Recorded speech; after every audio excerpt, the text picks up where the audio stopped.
The reason that you're the best in the world at something is because you're practicing 500 times a day at something you already know. That's what Steph Curry does every single day, 7 days a week. Vintage Curry. 2.5 million practice shots in his 15-year career. So he can make 3,200 shots in games in the same 15 years. Not even 0.1% of shots were anything but practice. So we don't put much practice in being happy. We don't really focus on the skills to be happy or refine our philosophy. And that's why we're gonna immerse ourselves in it this week, and we should have a blast doing it and explore. And when you're not happy, it'll be like, that's interesting. When am I allowing to trigger that? Because I'm in control. And like, I got a dozen or so tools here. Which one do I want to use? Because you'll hear many tools here. Some you'll gravitate more than others, and you can pick whichever ones you want and throw away the rest. But you should have a large list of them, so it's really easy when you get caught up in something to get out of it. Who's up for that, right? And so that's part of the process of what we see happening going on this journey. And to help you with this, think of it just for a second as maybe 3 kinds of happiness. And so you can kind of see how you've navigated the happiness journey. First kind of happiness you could call rockstar happiness. What makes a rock star happy? Getting what they want. Getting whatever they want, they can get it. Doesn't matter, there's no limits, they can do whatever they want to do, they get to have it. So rockstar over here on the right is just like pleasure, and there's nothing wrong with rockstar happiness, except what's the downside of rockstar happiness? What if you don't achieve it? Or what if it takes longer than you think it should? Or what if it doesn't last, which it doesn't, right? So think of it as like pleasure is in the body, happiness is in the mind, joy is in the spirit, right? Different places even within you, right? So rockstar happiness is really about pleasure. It's getting that pleasure. And there's nothing wrong with it. I've certainly lived it, and I know many of you have. Many of us in the room have achieved enormous amounts, but it doesn't have sustainability. And if you have this thing you want and you don't get it, which by the way, sometimes not getting what you want is what makes you grow and then get what you really need. Who knows what I'm talking about here, right? So it's like, if this is our only way of getting happiness, we got some real challenges. Now, a powerful additional way on the left is passion or flow. Passion or flow happiness is, you know what it's like, you get involved in something and you're so immersed in it that time disappears, everything else disappears, and you're just filled up. Who has an activity that you get involved in where you get in that flow and everything disappears and you really enjoy it? What would be an example for you there? What is it? Dancing does it for her. Because when you're dancing, you disappear. When you're really dancing, not when you're dancing for someone or trying to dance, but when you're just flowing. What was yours? Hugging your children. Somebody else, yes.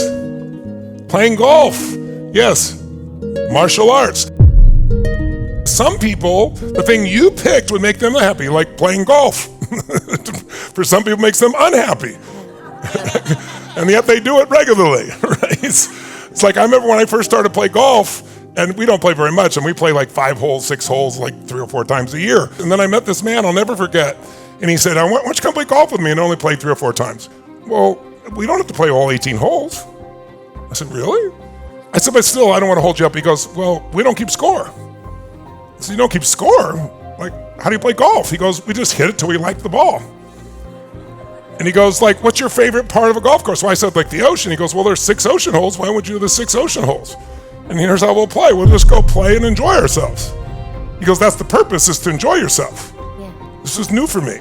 So I went out with him, right? And I didn't play well at all, but I had a blast. Golf's a fucking great game when you play it that way. It really is. And so now then I created a new rule. My only rule was I'm going to enjoy every hole. And the way I enjoy it is I enjoy who I'm with. I enjoy the beauty of the environment. And if I'm fortunate, I enjoy where the ball goes, right? And so that allows me to play with anyone and have a great time. Where are your rules getting in the way of your happiness? Where do you have rules that you've accepted from other people and made your own, but they're really not your own? They're just inherited, or you modeled them. And did you model them from someone who was extraordinarily happy?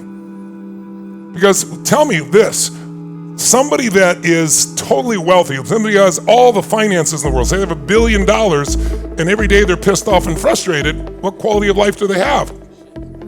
Pissed off and frustrated, right? And I got to tell you, when I did Money Master the Game, I interviewed 50 of these billionaires, and about a dozen, maybe 13 of them become good friends. Out of those 12 or 13, I spend some time more than others, but I could tell you honestly, I'm not perfect in my judgment, but I'd say there's 3 that are happy. And it's not because of the money. Money, again, doesn't change you. It magnifies. If you're a happy person, you're more happy. If you're a giving person, you got more to give. If you're a mean person, you got more to take. So we have to decide what the rules of the game are. Your core beliefs, your core rules are the only thing keeping you from being happy as much as you can possibly be. Yeah. It's nothing but a set of beliefs. It's the gift of what you do that you experience transcendence. Yeah, how beautiful. Because when that happens, magic happens. And honestly, what physician would you want to go to actually operate on your brain if you have an aneurysm? It's somebody that has such a passion. They have such a love for what they do and so connected to it that it brings them joy. I just found that to be so stunning. And I think it's such an extraordinary thing when we find and we connect to the outlet that we're able to share our gifts. And when those two connect, beautiful things happen, because then you're going to work and you're falling in love, because it's a beautiful expression. It's a way that you get to share the gifts that because in order to experience happiness, there's love associated to it. You love what you do. You feel called. You know it's what you were born to do. None of us have to be here. We all chose to be here. Yeah. And what Sage just described is the 3rd level of happiness, which is, it's one thing to have rockstar happiness. I get what I want and I'm thrilled, right? But if I don't, I'm unhappy, right? And that's what rock stars are like. They'll break shit and everything else and get by with it. Second approach to that is I'm in the flow, so I'm doing something that I love to do and I'm there. 3rd level, though, is I'm in the flow, but it's my mission, it's my purpose, which means it's to serve. It's serving something more than me, right? When it's something serving more than me, there's a magnification. Because that's why we have relationships. The only purpose of relationship is to magnify human emotion.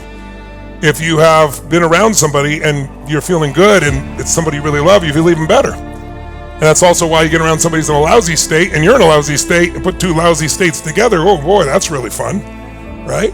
But the point is, you get more sustainability when it's not just your flow, but a flow to serve something more than yourself. So you can play the guitar for yourself and it's magnificent. You could be in the flow, the music's going, it's awesome. But if you're also doing that and it's serving somebody as well, it starts to be magnified more and there tends to be even more pull. But then if you took that same little triangle of all these ways, and by the way, you don't have to give up, you can do all 3. Who's done all 3, right? But it's important to know that this base one is the strongest one of all. But this shading all around it here is really the glue that holds it together, and that's relationships. Because as we said, that's why we have relationships. They magnify. It's why when you have a great experience and it's really wonderful, what's the first thing you want to do? Share it. Share it with somebody you love, because that magnifies you. You can only experience so much by yourself. And so tonight, we're going to bring in a gentleman who did the longest happiness study in history. I think it was 45 plus years. And you'll see that the core of it is relationships. Your relationships are great. You can have happiness no matter what. Now, you still have to manage your mind and not let those situational situations take you out of it. But your overall happiness tends to be incredibly strong when relationships are deep and trusting and loving and connected. To me, in the end, happiness is love.